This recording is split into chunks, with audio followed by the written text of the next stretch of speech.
So ayun mga otit, dahil wala nang masyadong laman yung mga tanks natin, kuskus muna tayo at dahil nilulumot na rin. Ito kasi ito, tignan nyo mga otits. Ayan, sobrang bisa niyan. Sobrang nagigiling agad yung water natin kaya kailangan linis-linisin din para syempre kung may mga nag-walk-in dito, hindi rin nakakahiya. So ayan, kiss muna tayo dito ng mga tanks natin. Para pag pumunta sila dito, parang laging bago yung mga aquarium. Yung itong mga silverado na to mga otit, sobrang dali niyang i-ID. Yung kahit ganyan lang kaliit, basta nakikita na silver yung katawan, matic male na yan. So hinihiwalay ko na agad yan pag mga ganyan na. Matic magme-male naman yan.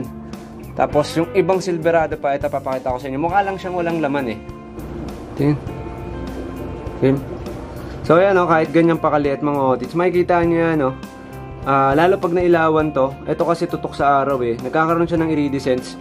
So nagkakaroon ng silver yung katawan niya. Parang ano lang siya, parang light brown pero may mapapansin nyo may pagka-silver, so matic male yan. So ito mga otits, kala nyo wala lang silang mga laman. Pero tignan nyo parang sa video kasi walang laman, pero may laman po yan.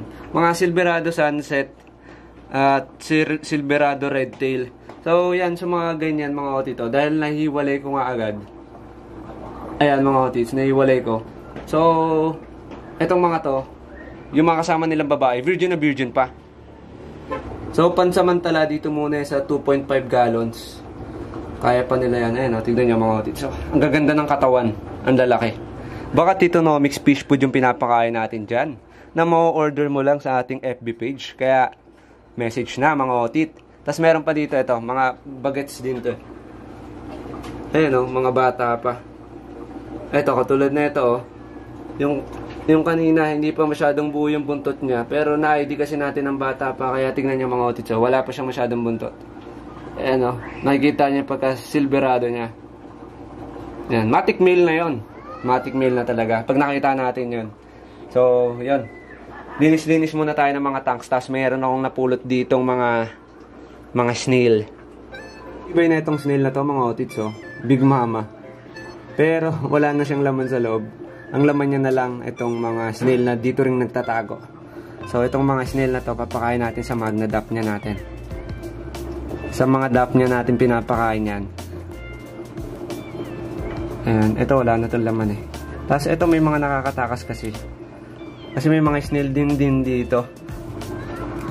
Sa ganyang technique mga otits, mabilis natin napaparami mga magna natin. Tapos pinapatuyo naman natin.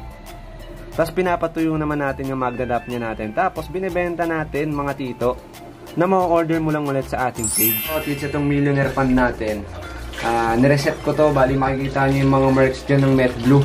So nireset ko siya. Tapos tinanggal lang ko ng mga laman dito na mga isda.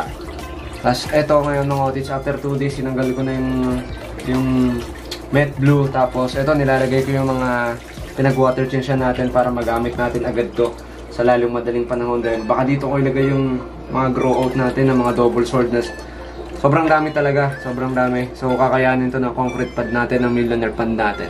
Kaya ito, dito ko ilalagay yan, mga double sword natin. So selective breeding pa rin tayo mga otits. Itong mga napili nating mga female na to, sinawaan na natin sila ng 2 lalaki lang na mamula-mula. So ayan mga otits, walang ilaw-ilaw yan. At di ko rin to i-edit para baka sabihin nyo saturation lang. So ito mga otits, nakakuha na natin yung isang male. Mas maganda talaga mga otits, nakakapag-selective breeding tayo. So itong 2 male na to, gagamitin ko nga sa breeding natin.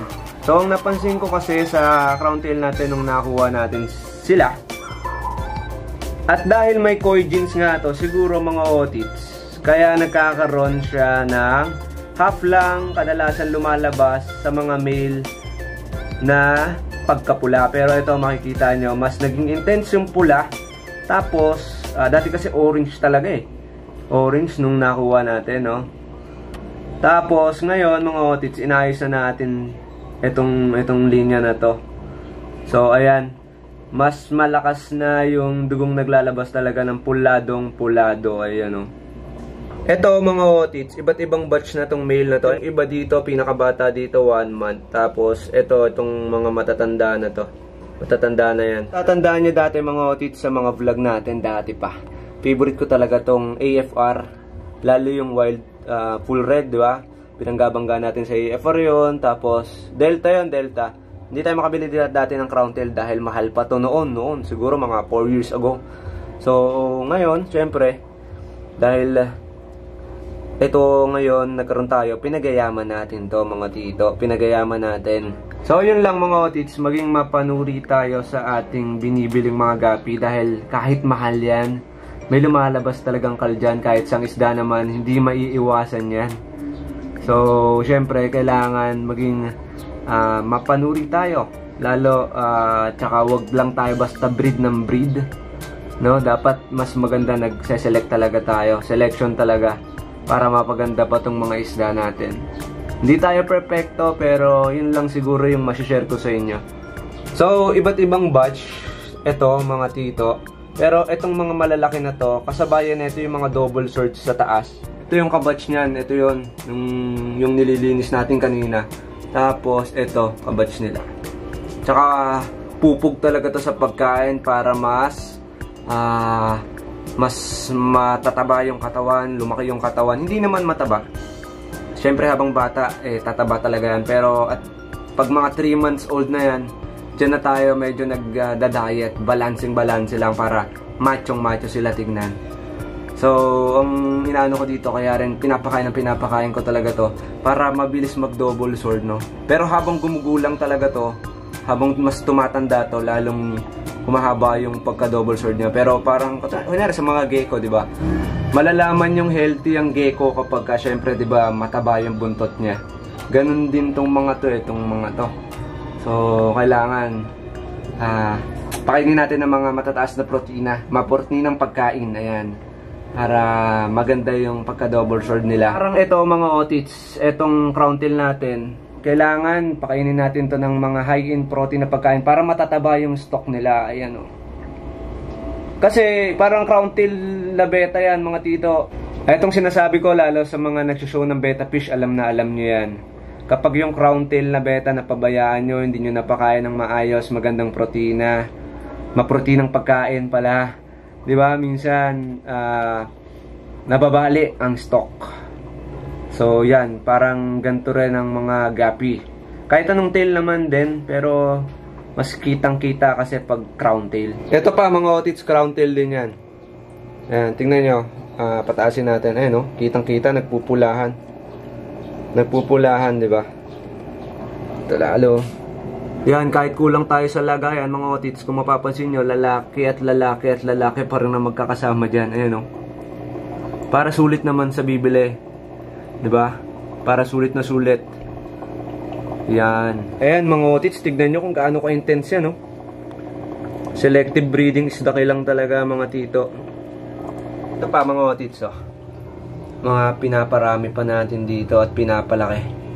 Paano mga otits, tatapusin ko na yung pag-water change natin sa mga order ng Titonomics Fish Food. Message nyo lang ako sa page natin. At syempre mga tito, sa order ng mga gapi. Meron kasi tayong gapi pa sa extended farm sa Bacoor. Message nyo lang ako sa page din natin, Tito Otits. Maraming salamat sa inyo. Balang araw makakabalik ulit tayo sa pagbablog dun sa labas. Salamat, maraming salamat sa suporta. Peace!